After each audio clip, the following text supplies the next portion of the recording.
نوجوانوں، تو بدکاری کرنے والوں کے چہرے سے نور چھینا جاتا ہے۔ نمبر 2، اس کی روزی سے برکت اٹھا لی جاتی ہے، اس کی روزی میں برکت نہیں ہوتی۔ پھر آپ کتنے ہی بڑے بابا کا تعویذ لے لو، جب برکت اللہ نے اٹھا لی ہے تو کوئی بابا کا تعویذ آپ کی روزی میں برکت نہیں لا سکتا۔ یاد رکھنا، کوئی چیز اللہ کا مقابلہ نہیں کر سکتی، اور جو اللہ کے مقابلے میں آئے گا وہ خود کافر ہو جائے گا۔ میں تعویذ کا مخالف نہیں، لیکن ہمارے بزرگوں نے، ہمارے دادا مرشد حضور مفتی اعظم جب کسی کو تعویذ دیتے تھے تو فرماتے تھے بابو اسی وقت یہ تعویذ اثر کرے گا جب تم نماز پڑھو۔ اگر کوئی یہ کہے کہ تو جو چاہے کر میرا تعویذ اثر کرتا ہے، وہ فرعون ہے، فرعون۔ وہ اللہ کے غضب کو چیلنج کر رہا ہے، وہ آپ کو گناہ پر دلیر کر رہا ہے۔ تو یاد رکھنا، تعویذ میں کوئی اثر نہیں مگر باذن اللہ، دوا میں کوئی اثر نہیں مگر باذن اللہ، کھانے میں کوئی نفع و ضرر نہیں مگر باذن اللہ، جس میں جو اثر ہے وہ اللہ کے نام کا اثر ہے۔ لیکن آپ تو ایک بات آئی تو میں عرض کروں، ایک مرتبہ حضرت موسیٰ علیہ السلام بیمار ہو گئے، اللہ سے اس کی مولا میں بیمار ہوا کیا کروں؟ کہا وہ فڑا جڑی لو اور اس کو پی لو، پی لیا، اچھے ہو گئے، دوبارہ وہی بیماری آئی تو بھی سوچا اب اللہ سے کیوں پوچھوں، مجھے تو نسخہ تو مل گیا نا، پھر وہی جڑی لی اور پیا تو بیماری بڑھ گئی۔ اس کی مولا پہلے پیے تھے تو شفا ہوئی تھی، اب پیے تو بیماری بڑھ گئی۔ قدرت کی رحمت نے فرمایا موسیٰ تم نے کیا سمجھا کہ شفا جڑی میں ہے؟ نا، شفا تو ہماری مرضی میں ہے۔ جب ہم چاہتے ہیں تو زہر بھی تریاق ہو جاتا ہے، اور جب ہم چاہتے ہیں تو پھر تریاق بھی زہر ہو جاتا ہے۔ لا یضر مع اسمہ شیء فی الارض ولا فی السماء، کوئی چیز نفع نقصان نہیں پہنچا سکتی آسمان کے نیچے اور زمین کے اوپر مگر اللہ کی مرضی سے۔ کوئی نفع نقصان کا مالک نہیں، یہ اپنے اندر عقیدہ پیدا کرنا ہوگا۔ تو عرض یہ کر رہا تھا، بات دور نکلتی جا رہی ہے۔ میرے آقا صلی اللہ علیہ وآلہ وسلم کے پیارے دیوانوں، تو میرے آقا نے فرمایا جو بدی کرتا ہے ایمان کا نور چھینا جاتا ہے، جو بدی کرتا ہے روزی کم کر دی جاتی ہے، روزی کاٹ لی جاتی ہے، اور جو بدی کرتا ہے اس کی عمر بھی کم کر دی جاتی ہے۔ اللہ کے بندو رحم کرو۔ تو عرض یہ کر رہا تھا کہ نبی کی کوئی بیوی بدکار نہیں ہوتی۔ لوط علیہ السلام کی قوم بدکار تھی، مرد مرد کے ساتھ بدکاری کرتی۔ اللہ کے رسول علیہ السلام نے فرمایا کہ ایک دن میں 36 بار لعنت برستی اس بستی پر، جب بستی کے لوگ روکتے نہیں۔ ہاں، اور ایسے لوگ کہیں بھی مرے، کتنا بڑا نقصان ہے دیکھو، ایسے لوگ کہیں بھی مرے، ایک رات ان کی قبر میں نہیں گزرنے پاتی، رات گزرنے سے پہلے فرشتے اس کو اٹھاتے ہیں، اٹھا کر کے اس کے لاشے کو وہاں لے جا کے پھینک دیتے ہیں جہاں قوم لوط پر عذاب آیا تھا، پتھر برسے تھے۔ یعنی اگر قوم لوط کا عمل کرنے والا مرے گا کلکتہ میں تو کلکتہ میں نہیں رہے گا، اس کو اٹھا کے وہاں لے جایا جائے۔ ہائے ہائے ہائے، ان بدکار لوگوں کے درمیان کتنا بڑا نقصان ہے، کتنا بڑا نقصان۔ ہائے میری قوم، اللہ کے بندو اللہ سے ڈرو، اللہ کی طرف۔ گناہ میں کوئی عزت نہیں، کوئی سکون نہیں، کوئی وقار نہیں، گناہ میں کوئی برکت نہیں ہے۔ تو پھر کیا ہوا؟ قوم لوط نے عمل کیا، ان کا ایک فعل اور بھی تھا، وہ تالی بجاتے تھے، ان کا ایک فعل اور بھی تھا، وہ سیٹی بجاتے تھے، ان کا ایک فعل اور بھی تھا، تفسیر میں آیا کہ وہ پیٹ کی گیس کو زور سے ہنسی مذاق میں خارج کرتے تھے۔ 4 گناہ تھے۔ لوط علیہ السلام نے ان کو سمجھایا تو انہوں نے کہا تو بڑا پاک باز بنتا ہے، با حیا بنتا ہے، ہم تجھے بستی سے نکال دیں گے۔ حضرت لوط کی توہین بھی کی، ٹھیک۔ اس کے بعد کیا ہوا؟ اللہ نے فرمایا لوط، توجہ کرنا، اللہ کس کس کو عذاب دیتا ہے؟ بے نیاز ہو، جسے چاہے پکڑے۔ ہاں، اس سے کبھی آپ بے خوف مت ہونا، جب تک یہ دونوں پیر جنت میں نہیں پہنچ جاتے آپ بے خوف نہیں ہو سکتے۔ یہ بات یاد رکھنا، جب تک یہ دونوں پیر جنت، آپ کتنے بڑے باپ کی اولاد ہو، ولی کی اولاد ہو، صحابی کی اولاد ہو، نبی کی اولاد ہو، آپ کس کی بھی اولاد ہو، وہ اگر خفیہ تدبیر کرنا چاہے تو پھر وہ چھوڑے گا نہیں۔ یہ بات یاد رکھنا، یہ میں اہل سنت کے اسٹیج سے کہہ رہا ہوں۔ اگر آپ کو برا لگے آپ مجھ سے بات کرنا، میں قرآن کی روشنی میں بات کروں۔ یہ جو بنی اسرائیل کے چہرے بندر اور سور کی طرح کیے گئے، ان علماء سے پوچھو وہ کون تھے؟ آج نبی کی اولاد ہونے میں کسی کے نسب پر آپ مناظرے اور بحث کر سکتے ہیں، لیکن جن کے چہرے سور اور بندر کی طرح ہوئے تھے ان کے نبی کی اولاد ہونے میں کوئی شک ہے آپ کو؟ کیونکہ اللہ ان کو بنی اسرائیل کہہ رہا ہے، اور اسرائیل ہے یعقوب علیہ السلام کا لقب. تو یعقوب نبی تھے کہ نہیں تھے؟ جب وہ نبی کی اولاد ہو اور پاپ کرے تو اللہ ان کے چہرے سور اور بندر کی طرح کر سکتا ہے. تو آپ کون نبی کی اولاد ہے؟ آپ کے باپ داداؤں میں کون نبی ہے؟ یہ اللہ کی خفیہ تدبیر. قرآن میں دیکھو، قرآن سے بھاگتے پھرتے ہو، کہانی قصوں کی طرف جا رہے ہو. یہ شعر سن لو اور جنت میں چلے جاؤ. جنت میں بانٹتے ہو جلسوں کو، جنت بانٹتے ہو جلسوں میں. جو جنت بانٹ رہا ہے وہ قذاب. کیا اس کا خود کا جنت میں جانا یقینی ہے؟ ہم نے جلسوں کو کیا بنا لیا؟ جو قوم گناہ پہ اتنی دلیر ہو کہ سود جس قوم میں عام ہو جائے، جس قوم میں زنا عام ہو جائے، جس قوم میں پاپ عام ہو جائے، اس قوم کو ہم جلسوں سے جنت بانٹیں گے؟ ہم کہاں ہیں؟ کتنی دور ہیں؟ اور جب کوئی یہ رونا روئے تو لوگ کہتے ہیں یہ وہابی ہو گیا. قرآن کی بات کرنا کیا وہابیت ہے؟ ارے ہم اور آپ کیا اللہ کے رسول نے چند جوان لڑکوں کو ہنستے دیکھا، کہا لگا کے فرمایا کیا تو جنت میں جانا تیرا یقینی ہو گیا؟ کہا نہیں یا رسول اللہ. کہا جو جنت میں جانا جس کا یقینی نہ ہو اور پھر وہ ہنسے تو مجھے تعجب ہو. حضور نے ان کے ہنسنے پہ تعجب فرمایا کہاں ہو سنی ہو؟ اپنی آخرت کے ساتھ مذاق نہ کرنا. دنیا میں پہلی اور آخری بار آئے ہو، یہ پہلا اور آخری چانس ہے، اس کو مت گوانا میرے بھائی. میں اگر تم میرے قریب ہوتے اور تم کہتے کہ تمہاری زندگی تمہارے قدم پکڑنے سے سنور جائے گی تو میں تمہارے قدم پکڑ لوں. اپنا نقصان کر رہے ہو. یہ زندگی میں پہلی اور آخری بار چانس دیا اللہ نے. اس سے پہلے ہم دنیا میں کبھی نہیں آئے تھے. مر جاؤ کہ پھر دنیا میں کبھی لوٹ کر نہیں آؤ گے. مرنے کے بعد انسان کو جس دن اس کی نیکیوں کا احساس ہوگا تو انسان تمنا کرے گا اللہ مجھے ایک بار دنیا میں جا کر صرف 2 رکعت نماز پڑھنے دے. اللہ فرمائے گا بندے نہیں، میں نے تجھے موقع دیا تھا تو نے ضائع کر دیا. آج تیرے لیے کوئی موقع نہیں. جب بنی اسرائیل پر عذاب آیا ہے وہ نبی کی اولاد تھے. ان کا شجرہ نسب دیکھو. یعقوب علیہ السلام تک تو اللہ نے بیان کر دیا. یعقوب کے والد اسحاق، اسحاق کے والد ابراہیم علیہ السلام. یہ ہے وہ انبیاء کی اولاد. اگر آپ کو کوئی اس پہ ڈاؤٹ ہو تو آپ بہت بڑے علماء سے پوچھ لو کہ وہ اولاد پیغمبر تھے کہ نہیں تھے. جب نبی کی اولاد کا یہ حشر ہو سکتا ہے، جن کا شجرہ نسب اللہ بیان کرے، جب ان پر یہ عذاب آ سکتا ہے تو ہم پر کیوں نہیں؟ ہم میں کون سے سرخاب کے پر لگے ہیں؟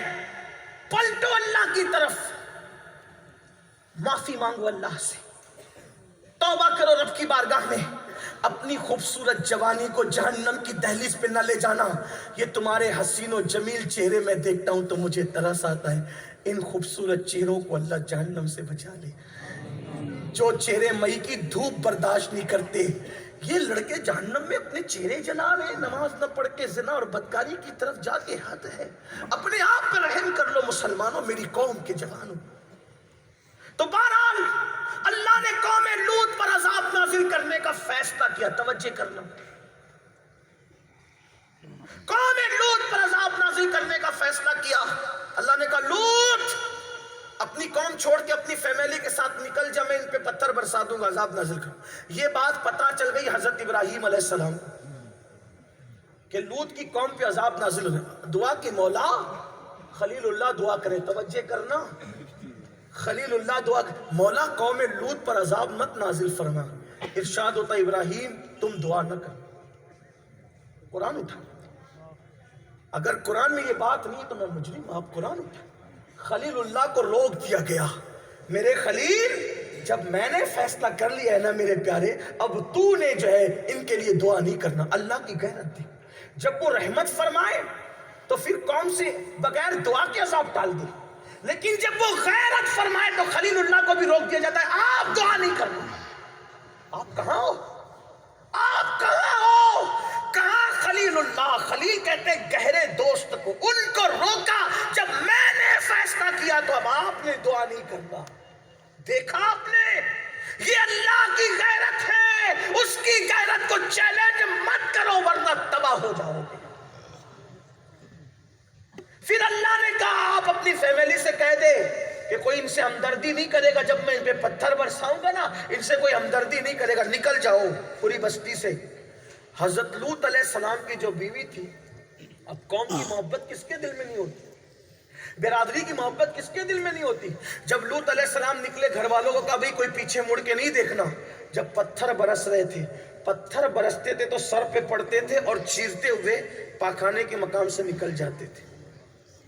جب ان پر یہ عذاب آیا نا تو لوط علیہ السلام کی بیوی ان کے کسی گناہ میں شریک نہیں تھی، نہ ان کی بدی میں، نہ تالی میں، نہ سیٹی میں، نہ وہ دوسرے چوتھے عمل میں، ان چاروں میں سے وہ کوئی جرم نہیں کرتی تھی۔ ٹھیک تھی لوط علیہ السلام کے گھر میں۔ توجہ کرنا میرے بھائی، جو تو کہتا ہے نا اللہ کریم ہے، اللہ کر، بے شک اللہ کریم ہے، لیکن وہ غیور بھی ہے، وہ غیرت والا بھی ہے۔ جب لوط علیہ السلام کی بیوی نے تھار تھار تھار پتھروں کے برسنے کی آواز سنی تو پیچھے مڑ کے کہا ہائے میری قوم۔ کن کو کہا؟ ان پاپیوں کو، ان مجرموں کو جو پاپ اور بدی کرتے تھے۔ پیچھے مڑ کے کہا ہائے میری قوم، وہ اس گناہ میں شریک نہ تھی، لیکن جو پتھر ان پہ برس رہے تھے، جب ان کی ہمدردی کی اس عورت نے، اللہ نے وہی پتھر اس پہ بھی برسا کے اس کو بھی ہلاک کر دیا۔ جب نبی کی بیوی پہ پتھر برس سکتا ہے گناہ کرنے کی وجہ سے نہیں، گنہگاروں کی ہمدردی کرنے کی وجہ سے۔ ہم کہاں ہیں میرے بھائی؟ اب آپ سوچو اور جا کے گھر غور کرنا، یہ جو تم سوچتے ہو نا کہ اللہ کریم ہے، بے شک وہ کریم ہے، لیکن وہ غیور بھی ہے۔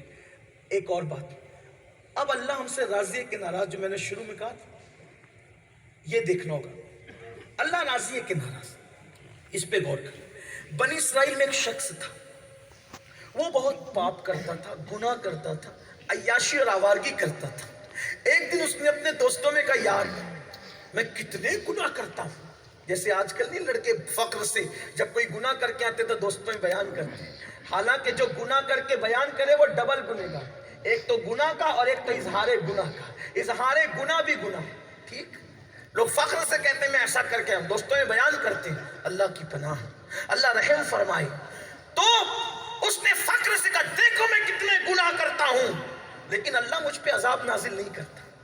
توجہ کر، یہاں سے لے کے وہاں تک، میں بھی اور آپ سب بھی، میری قوم کے جوانوں، خدا تجھے کسی طوفان سے آشنا کر دے کہ تیری بحر کی موجوں میں اضطراب نہیں، اللہ دلوں میں انقلاب پیدا کر دے۔ اس محفل سے، اللہ والوں کی برکت سے، حضور علیہ السلام کے ذکر پاک کی برکت سے اللہ دل بدل دے۔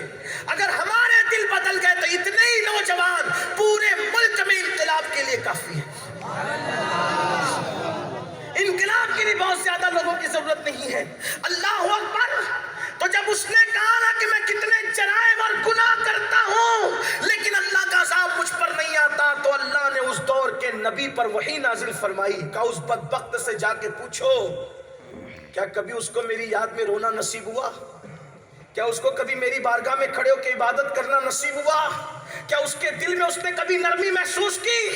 جب وہ نبی وہاں پہنچے اور کہا تو کہتا اللہ نے تجھ پہ عذاب نازل نہیں کیا اتنے پاپ کرنے کے بعد، اتنے جرائم کرنے کے بعد، تو اللہ تجھ سے پوچھتا ہے کیا کبھی تجھے اللہ کے لیے رونا نصیب ہوا؟ کیا کبھی تجھے اللہ کی عبادت کی توفیق نصیب ہوئی؟ کیا تو نے اپنے دل میں کبھی نرمی محسوس کی؟ اس نے کہا نہیں، نہ کبھی مجھے اللہ کے لیے رونا آتا ہے، میرے دل میں تو میں سختی محسوس کرتا ہوں، اللہ کی عبادت کی طرف کبھی میری طبیعت مائل نہیں ہوتی۔ تو اس دور کے نبی نے کہا بدبخت، اس سے بڑھ کر اللہ کا عذاب کیا ہوگا؟ اس لیے کہ اللہ جس سے ناراض ہوتا ہے اس سے لقمہ نہیں چھینتا، اللہ جس سے ناراض ہوتا ہے اس سے عبادت کی توفیق چھین لیتا ہے۔ اب مجھے بتاؤ ہم سے اللہ راضی ہے کہ ناراض ہے؟ کورونا کی وبا آئی، اللہ اکبر، قہر مچا کر کے چلی گئی، قیامت سے پہلے قیامت صغری آئی، بیٹے نے باپ کو کاندھا نہیں دیا، باپ نے بیٹے کو کاندھا نہیں دیا، بیوی شوہر کے جنازے پہ نہ جا سکی، تم یہ سب دیکھ کر بھی نہیں سدھرے، تمہاری زندگی میں انقلاب نہیں آیا، پھر وہی کانوں میں ایئر فون لگا کر گانے، پھر وہی عورتوں پہ بدکاری کی نظریں، وہی عورتوں پہ بدی کی نظریں، وہی مسجدوں سے دوری، وہی اللہ سے دوری۔ میرے عزیز کب تک اللہ سے دور رہے گا؟ میری آخری بات اب اپنے دل کے کانوں سے سن لو، آؤ میرے اللہ کی طرف طرف پلٹ آؤں۔ وہ بہت غیور ہے لیکن بڑا کریم بھی ہے، اس نے توبہ کے دروازے کھول رکھے ہیں۔ میرے عزیز جان لینا، تم نے سب سے پیار کیا، کبھی میرے اللہ سے بھی پیار کر کے دیکھو۔ تم سب کے لیے رو چکے، کبھی میرے اللہ کے لیے بھی رو کے دیکھو۔ تم نے سب سے رشتے جوڑے، کبھی میرے اللہ سے بھی رشتہ جوڑ کے دیکھو۔ یار سب سے دوستی کرنا مشکل ہے، میرے اللہ سے دوستی کرنا بہت آسان ہے۔ سب کو منانا مشکل ہے، رب کو منانا بہت آسان ہے۔ تم نے کچھ بھی کیا ہو، کچھ بھی کیا ہو، تم نے کیا، ہم نے کچھ بھی کیا ہو، میرا اللہ جب رات کا آخری حصہ آتا ہے تو اپنی رحمت کی چادر پھیلا کر کے کہتا ہے، اے رات کے پاپیوں، صبح ہونے سے پہلے پہلے توبہ کر لو تاکہ میں تمہیں معاف کر دوں۔ اور جب شام ہوتی ہے تو سورج غروب ہونے سے پہلے رحمت کی چادر پھیلا کر کے کہتا ہے، اے دن کے پاپیوں، آؤ نا معافی مانگ لو تاکہ میں تمہیں معاف کر دوں۔ آؤ معافی مانگ لو۔ کتنا کریم ہے نا، خود کہتا ہے معافی مانگ تاکہ میں تجھے معاف کروں۔ میرا اللہ اگر کوئی ہزاروں سال پاپ اور گناہ کرے اور ایک ہی بار توبہ کر لے تو میرا اللہ اس کو معاف کر دیتا ہے، اللہ اس کی مغفرت کر دیتا ہے۔ آؤ میرے بھائیوں، آج سے پہلے کچھ ہوا اپنے اللہ کو منا لے، توبہ کر لے۔ میں ہر محفل میں اپنے جوانوں سے کہتا ہوں، آؤ اللہ سے صلح کر لو، اللہ سے رشتہ جوڑ لو، اللہ کے قریب آؤ۔ ہے کوئی ایسا؟ میرا اللہ کہتا ہے جب میرا بندہ میری طرف چل کر آتا ہے، ذرا اس کی لذت نے حدیث کے ظاہری معنی کی، کہتے ہیں جب میرا اللہ فرماتا ہے جب میرا بندہ میری طرف چل کر آتا ہے تو میں اس کی طرف دوڑ کر جاتا ہوں۔ اور ہمارے محتاطین علماء اس کو یوں بیان کرتے ہیں، جب میرا کوئی بندہ میری طرف چل کر آتا ہے تو میری رحمت اس کی طرف دوڑ کر جاتی ہے۔ آؤ اپنے اللہ سے اپنے رشتے کو مضبوط کر لو، روٹے ہوئے رب کو منا لو، اس کی بارگاہ میں ایک سوگات پیش کرو۔ ام المومنین سیدہ عائشہ نے پوچھا، آقا نیکوں کے لیے تو آپ نے فرمایا نا کہ بہت سارے نیک بے حساب جنت میں جائیں گے، کوئی ایسا گنہگار بھی ہے جو بے حساب جنت میں جائے؟ اماں عائشہ پہ اللہ رحمت فرمائے، کتنا اچھا سوال کیا، اپنے لیے کتنا اچھا سوال۔ ماں ہو تو ایسی ہے، ہماری ماں کی عظمتیں جس کے قدموں پہ قربان۔ آقا بہت سارے نیکوں کے بارے میں کہا وہ بے حساب جائے گا، وہ بے حساب، کوئی گنہگار بھی بے حساب جنت میں جائے گا؟ کوئی گنہگار بھی بے حساب جنت میں جائے گا؟ آقا نے فرمایا، ہاں عائشہ، جو رات کی تاریکی میں اکیلے میں اپنے گناہوں کو یاد کر کر کے روتا ہوگا، اللہ اس کو بے حساب جنت میں داخل فرما دے گا۔ پیسوں کے گم ہو جانے پہ بہت رو لیا، دوستوں کی جدائی پہ بہت رو لیا، کاروبار میں نقصان ہونے پہ بہت رو لیا، ایگزام میں ناکام ہونے پہ بہت رو لیا۔ اب کبھی اپنے گناہوں پر بھی رو کر کے دیکھو، کتنا سستا سودا ہے، وہ تو نہایت سستا سودا بیچ رہے ہیں جنت کا، ہم مفلس کیا مول چکائیں، اپنا ہاتھ ہی خالی ہے۔ ایک روایت اپنے الفاظ کے جامع میں پڑھ کے بات ختم کر دوں۔ آؤ کتنا بھی گناہ کیا، جو کیا توبہ کریں، سچی توبہ۔ اچھا توبہ کیا ہے؟ استغفار کی تسبیح لے کے بیٹھنا، اس کا نام توبہ نہیں۔ کان کھچنا، گال پیٹنا، اس کا نام توبہ نہیں۔ توبہ کیا ہے؟ اللہ سے عہد کیا، مولا میں نے گناہ کیا تو مجھے معاف کر، اب نہیں کروں گا، یہ توبہ ہے۔ اور پھر اس راستے کبھی مت جانا جیسے بکری کے تھن سے دودھ نکلنے کے بعد دوبارہ اسی سوراخ سے کبھی دودھ تھن میں جا سکتا ہے؟ تو جیسے بکری کے تھن سے دودھ نکل کر دوبارہ اسی سوراخ سے نہیں جاتا، ایسے ہی گناہ سے نکلنے والا پھر دوبارہ گناہ کے راستے پہ نہ جائے، اسے کہتے توبہ۔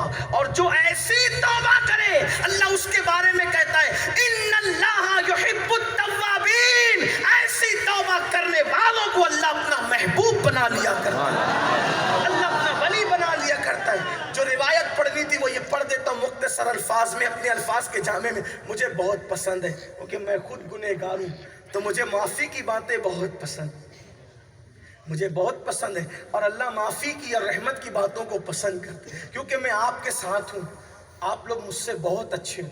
یہ تو علماء نے بٹھا دیا بیان کرنے تو بیٹھ گیا، لیکن آپ مجھ سے اچھے ہو۔ میں تو سوچتا ہوں کہ آپ کے صدقے اللہ مجھے جنت عطا کرے۔ آمین آمین آمین۔ آپ بہت اچھے حضور کی امت ہو، حضور سے محبت کرتے ہو۔ ایک روایت میں آیا ہے، حدیث پاک کا مفہوم ہے جس کو اپنے الفاظ کے جامع میں پیش کروں۔ فاروق اعظم سیدنا عمر ابن خطاب حضور کے گھر کے اندر آنے لگے تو دیکھا کہ دروازے پہ ایک جوان بیٹھا ہے اور وہ جوان بیٹھ کر اپنے سر پہ خاک ڈال رہا ہے، خاک رو رہا ہے، خاک ڈال رہا ہے۔ فاروق اعظم نے پوچھا کیوں روتا ہے؟ حضور کے در پہ بیٹھ کے روتا ہے۔ اس نے کہا کہ عمر ایک بار اجازت لے دو کہ حضور مجھے اندر آنے دے، حضور سے کچھ بات کرنی۔ سرکار سے اجازت لی، فاروق اعظم نے کہا بلا اس کو۔ وہ نظریں جھکا کے رو پڑا، آقا میرے لیے مغفرت کی دعا کریں، میں بہت پاپی ہوں آقا، میں بہت بڑا مجرم ہوں آقا، میرے لیے دعا کرے کہ اللہ مجھے معاف کر دے۔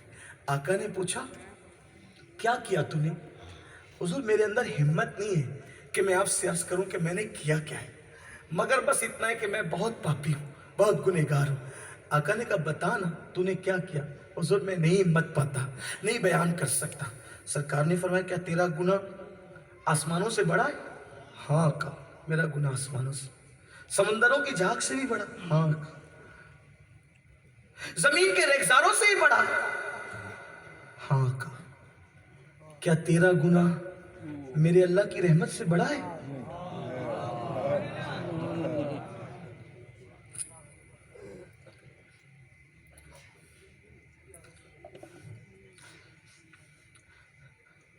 اس نے کہا نہیں آقا، میرا گناہ اللہ کی رحمت سے بڑا نہیں، اللہ کی رحمت بہت وسیع ہے، میرا گناہ اللہ کی رحمت سے بڑا نہ تھا نہ ہے نہ ہو سکتا۔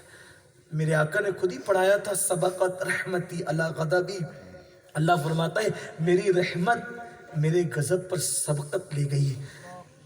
تو پھر سرکار نے کہا بولنا کیا کیا ہے؟ اس میں حکمت یہ تھی کہ میرے اور آپ جیسے گنہگاروں کو پتہ چل جائے کہ کتنے بڑے بڑے گنہگار توبہ کرتے اور کیا کیا بن جاتے ہیں نا۔ پوچھا بتا نا تو نے کیا کیا ہے؟ اس نے اس کی آقا میں کفن چور ہوں، میں کفن چور ہوں، اور میں نے 1000 لوگوں کے کفن چرائے زندگی میں، لیکن جب 1000واں کفن چرانے میں قبرستان پہنچا تو چونکہ بہت مالدار گھرانے کی لڑکی تھی، جب میں کفن چرانے گیا 1000واں کفن، تو میں نے جیسے ہی مٹی ہٹائی اور میں قبر میں اترا کفن چرانے کے لیے، تو چونکہ چاند کی دودھیا روشنی قبرستان کے سناٹے میں قبر کے اندر تک آ رہی تھی، جیسی میں نے کفن چرایا۔ اس دور میں لوگ کفن چراتے تھے کیونکہ کپڑے ہاتھ سے بنے جاتے، کپڑوں کا بہت سولٹیج ہوتا تھا، بہت قلت ہوتی تھی، تو کپڑے ہاتھ سے بنتے تھے لوگ، کفن بھی چوری کر کر کے لوگ بیچتے تھے۔ آج تو شاید ایسا گناہ دنیا میں نہیں رہا ہوگا کیونکہ مشینوں میں کپڑے بنتے ہیں اور بہت بنتے ہیں، غریبوں اور فقیروں کے گھر میں بھی تجوریاں بھری ہوتی ہیں کپڑوں کی، اب کون کفن چرائے گا؟ لیکن بہرحال تو اس نے کہا کہ آقا جب میں کفن ادھیڑ رہا تھا اس کے جسم سے اور کفن لے کے جب میں جانے لگا تو اس کے وجود پہ چاند کی دودھیا روشنی جب پڑی تو وہ نوجوان لڑکی مجھے بہت خوبصورت لگی، اور میں نے اس کو قبر سے نکالا، اور قبر سے نکال کے قبرستان کے اندر اس مردہ لڑکی کے ساتھ میں نے بدکاری۔ اللہ اکبر، نسأل اللہ العفو والعافیہ، اللہ کی خفیہ تدبیر سے اللہ کی پناہ۔ قبرستان میں مردہ لڑکی کے ساتھ بدی ہے۔ جب میں بدی کر چکا، بدکاری کر چکا، وہ لڑکی زندہ ہو گئی، اٹھ کے کھڑی ہو گئی، اور اس نے کہا اللہ تجھے ہلاک کرے، برباد کرے، تباہ کرے، اللہ تجھے کہیں پناہ نہ دے، تجھے معاف نہ کرے، تو نے مجھے ناپاک کر دیا، گندا کر دیا، کیا منہ لے کر ان مردوں کے درمیان میں رہوں گی؟ میں بھاگا، کفن چھوڑ کے میں بھاگا، قبر چھوڑ کے بھاگا۔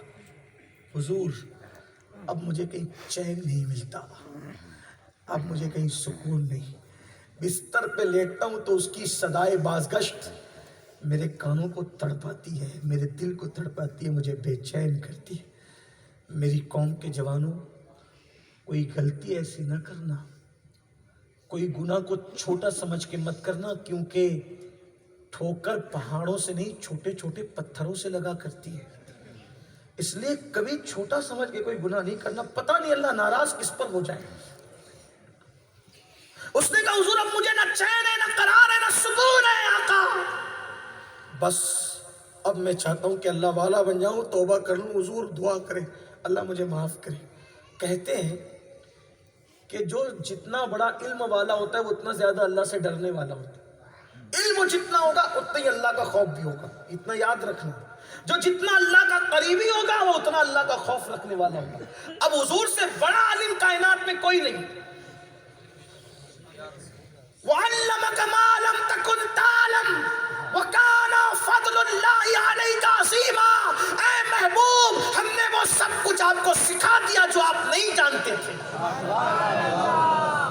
ہر ایک کسی نہ کسی کا شاگرد ہے, ہر ایک کسی نہ کسی کا شاگرد ہے. جو اللہ کا ڈائریکٹ بلا واسطہ شاگرد ہے اس کو محمد الرسول اللہ کہتے ہیں. قرآن ان کے علم کی سند یوں بیان کرتا ہے, الرحمن علم القرآن, کہ رحمان نے قرآن کا علم سکھایا انسانیت کی جان محمد الرسول اللہ. کوئی کہتا ہے میرے علم کا اندازہ لگاؤ کہ میں کتنے بڑے مدرسے میں پڑھا ہوا ہوں, میرا استاد کتنا بڑا ہے. میں کہتا ہوں میرے نبی کے علم کا اندازہ لگا کہ انہوں نے پڑھا کتنے بڑے استاد سے. تو ایشیا کے بڑے مدرسے میں پڑھ کے آتا ہے تو علامۃ الدہر کہلاتا ہے, اور کوئی کہہ دے کہ مولانا کو فلاں مسئلہ معلوم نہیں تو تیرے دل کو چوٹ لگتی ہے, میری توہین کر رہا ہے. ارے تو ایشیا کے بڑے مدرسے سے پڑھ کر آنے پر اگر کوئی تانا دے کہ مولانا کو فلاں مسئلہ معلوم نہیں تو تو اپنی توہین سمجھتا ہے. تو کس منہ سے کہتا ہے کہ نبی کو دیوار کے پیچھے کی خبر نہیں, کیونکہ وہ تو اللہ سے علم حاصل کر چکا ہے. اور شاگرد کے علم میں نقص نکالنا یہ استاد کی طرف انگلی اٹھانے کے برابر ہے. اگر تو مدرسے میں پڑھ کے آئے اور میں تیرے علم میں کیڑے نکالوں تو یہ تیرے استاد پہ انگلی اٹھے گی. اب اگر تو محمد الرسول اللہ کے علم کا انکار کرتا ہے تو نام نہاد توحید والے یہ خدا کی عظمت پر انگلی اٹھ رہی ہے, اور تو کیسا مسلمان ہے کہ اللہ کی عظمت پہ انگلی اٹھا رہا ہے. سبحان اللہ سبحان اللہ. یہ دیکھ ہمارا امام اپنے نبی کا علم کیسے بیان کرتا ہے. کہتے اور کوئی غیب کیا تم سے نہا ہو بلا, جب نہ خدا ہی چھپا تم پہ کروڑوں درود. واہ واہ سبحان اللہ, واہ واہ.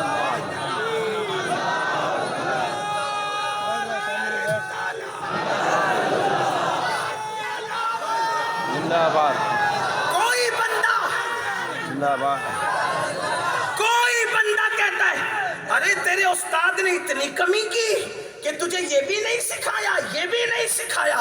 واللہ میرا رب فرما رہا ہے الرحمن علم القرآن, رحمان نے سکھایا. یہ نہیں کہا اللہ نے سکھایا, یہ نہیں کہا قہار نے سکھایا, یہ نہیں کہا جبار نے سکھایا. کیا کہا؟ رحمان نے سکھایا. رحمان کا کیوں آیا تذکرہ؟ کیوں؟ رحمان کا مطلب ہی ہوتا ہے بے نہایت مہربان. سبحان اللہ سبحان اللہ. اس کی مہربانی کی کوئی نہایت نہیں, رحمان اس کو کہتے ہیں. اس لیے کوئی رحمان نہیں ہو سکتا, بلکہ اگر کسی عبد الرحمان کو بھی رحمان کہو تو علماء فرماتے حرام ہے. ٹھیک, بندوں میں کوئی رحمان نہیں, رحمان صرف اس کی صفت ہے. مطلب کتنا نہایت, کتنا بے مہربان ہے, کافر کو بھی روٹی دیتا ہے رحمان. جب صفت رحمانی پہ آئے تو کافر کو بھی, توجہ کرنا, کافر کو بھی روٹی دیتا ہے. جب صفت رحمانی کا اظہار کرے تو شیطان کہتا ہے مجھے قیامت تک زندگی دے دیتا ہے. توجہ ہے بالکل. توحید ہم سے بھی تو ذرا سنو نا. آپ کہتے ہیں توحید سبحان اللہ سبحان اللہ سبحان اللہ, بہت خوب, سبحان اللہ, ماشاء اللہ, بہت خوب. ہم سے زیادہ توحید کون بیان کرے گا؟ ہم تو بزرگوں کی قبروں پہ چادر بھی چڑھاتے ہیں تو کلمہ پڑھ کے چڑھاتے ہیں. سبحان اللہ سبحان اللہ. ہم ہر کام درود پڑھ کے کرتے ہیں, سبحان اللہ. لیکن ولی کی قبر پہ چادر اور صندل پیش کرتے ہیں تو صوفیہ کا طریقہ ہے لا الہ الا اللہ, لا الہ الا اللہ, لا الہ الا اللہ. یہ لا الہ الا اللہ پڑھ کے کیوں چادر چڑھاتے ہیں پتہ ہے؟ اس لیے کہ وہ بتاتے ہیں کہ یہ بندہ اسی لیے اس پہ چادر چڑھ رہی ہے, اللہ پہ تو چڑھ ہی نہیں سکتی. واہ واہ واہ, کیا بات ہے, سبحان اللہ, بہت خوب. چادر چڑھانا شرک نہیں ہے, چادر چڑھانا نفی شرک ہے. واہ, یہ بات ہے. بہرحال میں اس کی طرف نہیں جاتا ورنہ بات کہیں اور چلے گی. تو عرض یہ کر رہا تھا کہ شیطان کہتا ہے مجھے زندگی دے قیامت تک اللہ نے کہا دیا. پھر کہتا ہے کہ مجھے اتنی طاقت بھی دے کہ میں جہاں چاہوں جس شکل میں چاہوں پہنچوں. یعنی اپنے الفاظ کے جامع میں اگر مجازن کہوں تو یہ بھی کہ وہ کہتا ہے کہ مجھے حاضر بھی رکھ اور ناظر بھی رکھ. اللہ نے فرمایا دیا. اسی لیے تو شیطان کو بہت علم دیا اللہ نے. مثال کے طور پہ آپ کے خضر پورہ کے اندر 12:12 پر اگر کوئی مر رہا ہے تو بیٹے کو فون کرنا پڑتا ہے کہ فلاں مر رہا ہے. لیکن شیطان کو کون اطلاع دیتا ہے کہ فلاں مر رہا ہے؟ کوئی اطلاع دیتا ہے اس کو؟ بولو بھائی. آپ حدیث کو مانتے ہو کہ نہیں؟ سب مسلک کے لوگ مانتے ہیں. لیکن جب انسان مرتا ہے تو شیطان آتا ہے. آتا ہے. وہ آتا ہے کہ نہیں؟ آتا ہے. بہکانے کے لیے آتا ہے. بولتا ہے عیسائی ہو جائے یا یہودی ہو جائے. اس کو کس نے اطلاع دی؟ فرشتوں نے دی. کس نے دی؟ کس نے دی؟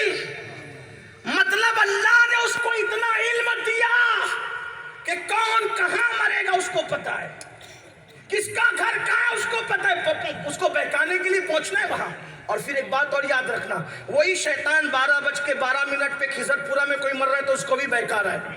وہی شیطان اسی وقت اسی دن 12:12 پہ مالیگاؤں میں کوئی مر رہا ہے تو اس کو بھی بہکا رہا ہے. وہی شیطان ممبئی میں 12:12 پہ کوئی مر رہا ہے تو اس کو بھی بہکا رہا ہے. یا اللہ تو کیسا رحمان ہے. ایک شیطان اس کو علم اتنا دے دیا, طاقت اتنی دے دی کہ ایک ہی وقت میں وہ کئی جگہ موجود ہے. بولو آج تک اس پہ مناظرہ ہوا کہ شیطان اتنی جگہ موجود ہے؟ کوئی کہتا ہے کہ نہیں موجود ہے. شیطان کو اتنی جگہ سب مانتے ہیں کہ نہیں مانتے؟ بے شک ہیں؟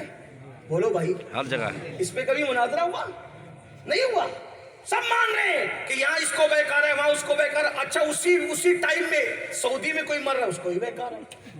لیکن اس کو اطلاع دی کسی نے نہیں, مگر اللہ نے اس کو اتنا علم دے دیا کہ اس کو پتا چل جاتا ہے, پہنچ جاتا ہے, بہکانے پہنچ جاتا ہے.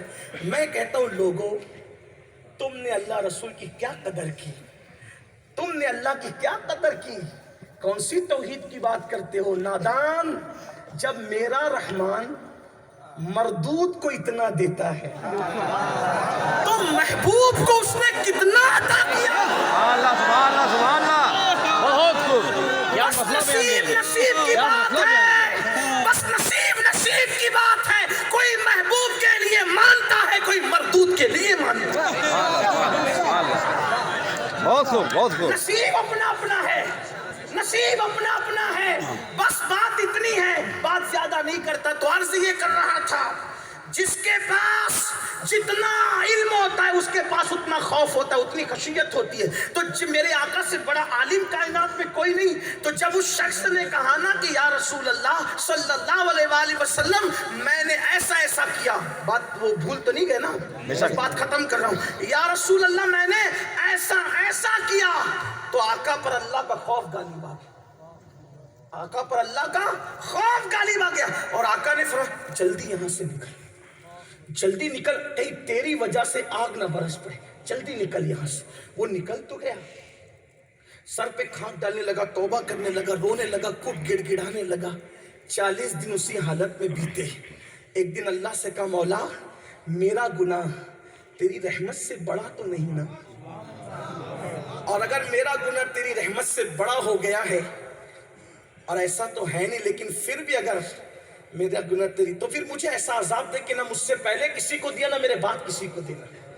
اور میرا گناہ تیری رحمت سے بڑا نہیں اور ہرگز نہیں ہے, تو تیرے محبوب کو بتا دینا کہ تو نے مجھے معاف کر دیا. کیا بات ہے. ادھر وہ یہ عرض کر رہا تھا, ادھر جبریل بلبل سدرا آ کے کہتے یا رسول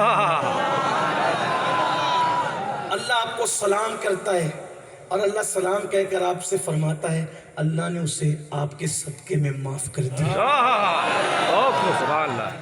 جبریل اس کو اللہ نے معاف کیا. ہاں آقا, اور صرف اسی کو معاف نہیں کیا بلکہ اللہ نے وعدہ کیا کہ محبوب کا کوئی امتی اس سے بڑا بھی گنہگار ہوگا اور وہ توبہ کرے سچے دل سے تو اللہ اس کو بھی معاف کر دے. کیا بات ہے. آؤ اپنے اللہ کو منا لے, توبہ کر لے. آئیے پڑھ لیں سب مل کر استغفر اللہ